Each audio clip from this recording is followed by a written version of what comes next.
Hello everyone, আসসালামু আলাইকুম। কেমন আছেন সবাই? আশা করছি আপনারা সবাই ভালো আছেন। চলে আসলাম আপনাদের সাথে আরেকটা হেলদি রান্না নিয়ে।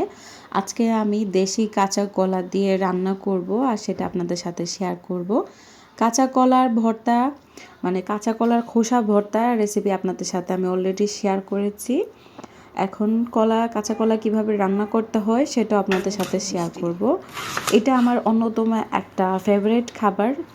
আজকে আমি চিংড়ি মাছ দিয়ে রান্না করব। নর্মালি আমার কাছে এটা ইলিশ মাছ দিয়ে বেশি ভালো লাগে। তো কলাটা কেটে নিচ্ছি। তো প্রথমে কলার খোসা ছাড়িয়ে নিচ্ছি। এই কাঁচা কলা এতই ফ্রেশ ছিল, আসলে দেখে আপনারা বুঝতে পারছেন। একদম দেশি কাঁচা কলা সবসময় পাওয়া যায় না, তো যখনই পাই চোখের সামনে পড়লে আসলে নিয়ে আসি। আমি যেহেতু ভর্তা করব তাই আমি আমার মতো করে আলাদা করে খোসাটা ছাড়িয়ে নিচ্ছিলাম। তারপর আমি ছোট করে টুকরা করে কেটে নিচ্ছি।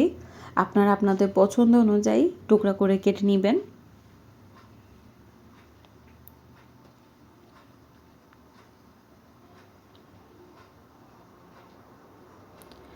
আমি কিন্তু আরেকটা রেসিপিতে আপনাদের সাথে শেয়ার করেছিলাম কাঁচা কলার ভর্তা। আশা করছি আপনাদের কাছে ওই রেসিপিটাও ভালো লেগেছে। এই কাঁচা কলা আমি রান্না করার জন্য আগে থেকে তেল আর পেঁয়াজ দিয়ে একটু ভেজে নিয়েছিলাম। তারপরে কাঁচা কলা দিয়ে দিচ্ছি আর লবণ দিয়েছি। এখন এই তেল আর পেঁয়াজের মধ্যে শুধু কাঁচা কলা এরকম একটু কষে নিব। এতে করে কিন্তু কলাটা খেতে ভালো লাগবে, একটা সুন্দর ফ্লেভারও বের হবে। তারপরে যেই চিংড়ি দিয়ে আমি কাঁচা কলা রান্না করব সেই চিংড়িটা ধুয়ে পরিষ্কার করে তারপরে ছোট ছোট করে কেটে নিচ্ছি।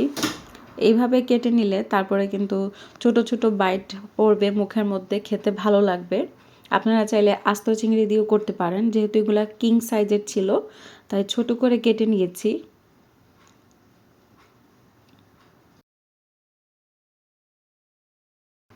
তো কলাটা আমি এখন দেখাচ্ছি ভাজা হয়েছে, একটু কষানো হয়েছে আর কি। তো কলা থেকে হালকা পানিও বের হয়েছে। এখন আমি কিছু মশলা দিয়ে দিচ্ছি। প্রথমে দিয়ে দিলাম আধা চামচ পরিমাণ ধনিয়া গুঁড়া, আধা চামচ পরিমাণ জিরা গুঁড়া, তারপর অল্প পরিমাণ দিয়ে দিচ্ছি হলুদ, আধা চা চামচ পরিমাণ। তারপরে আমি অল্প করে দিয়ে দিব মরিচ। যেহেতু বাচ্চারাও সাথে খাবে তাই মরিচের পরিমাণটা আমি অনেক কম দিয়েছি। আপনারা আপনাদের স্বাদ অনুযায়ী এখানে মরিচ ব্যবহার করবেন। আর দিয়ে দিলাম কালারের জন্য একটু কাশ্মীরি রেড চিলি পাউডার। এখন ভালো করে নেড়েচেড়ে সবগুলো উপকরণ মিশিয়ে নিচ্ছি। মেশানো হয়ে গেলে আরও একটু সময় নিয়ে আমি কষিয়ে নিব মশলাটা কলার সাথে। এখানে দেখাচ্ছি যে যেদিন আমরা কলা কিনে এনেছিলাম এই প্রথমবারের মতো শসার প্রাইস এত কম হয়েছিল আমাদের এখানে, মনে হয়েছিল যেন সব উঠিয়ে নিয়ে আসি। এটা আমি লিডিল থেকে কিনে এনেছি। লিডিলে প্রাইস পড়েছে 35 সেন্ট পার পিস। নর্মালি আমরা গত কয়েকদিন ধরে প্রায় 2 ইউরো করে শসা কিনে খাচ্ছিলাম। হঠাৎ করে 35 সেন্টে নেমে আসলে মনটাই খুশিতে ভরে গিয়েছিল।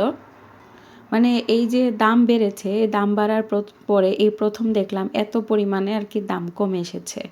আচ্ছা যাই হোক, তারপরে আবারও চলে আসলাম রান্নায়। তো একটু পানি দিয়ে নিচ্ছি কলার মধ্যে, আর পানিটা আমি গরম পানি ব্যবহার করছি এখানে, যাতে করে তাড়াতাড়ি রান্নাটা হয়ে যায়। আর কলার মধ্যে পানির পরিমাণটা একটু বেশি দিয়ে দিচ্ছি। কলা কিন্তু আলুর মতো পানিটা খেয়ে ফেলে। তো পানি দিয়ে আমি কিছু সময় জাল করব যাতে সিদ্ধ হয়ে যায়। আর অন্য পাশে ছোট একটা কড়াইয়ের মধ্যে আমি চিংড়িগুলো আলাদা করে ভেজে নিচ্ছি। আপনারা চাইলে কাঁচা অবস্থায়ও দিতে পারেন আপনাদের টেস্ট অনুযায়ী।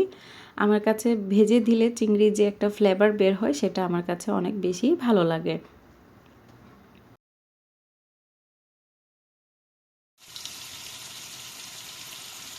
আর চিংড়িটা ভাজা হয়ে গেলে আমি তরকারির মধ্যে দিয়ে ভালো করে সময় নিয়ে 10 থেকে 15 মিনিট কষে নিয়েছি। তারপরে আমার রান্নাটা এখানে রেডি হয়ে গেছে। খুবই সিম্পল রান্না, কিন্তু খেতে অসাধারণ।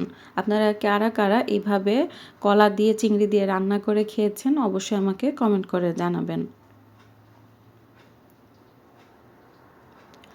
যাদের পাতলা পায়খানা হয়ে থাকে তারা চাইলে কিন্তু সাথে সাথেই এই কাঁচা কলাটা খেয়ে দেখতে পারেন, আপনাদের আশা করছি উপকার আসবে।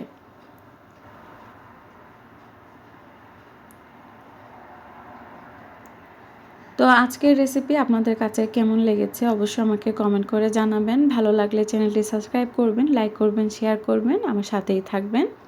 আল্লাহ হাফেজ, আসসালামু আলাইকুম।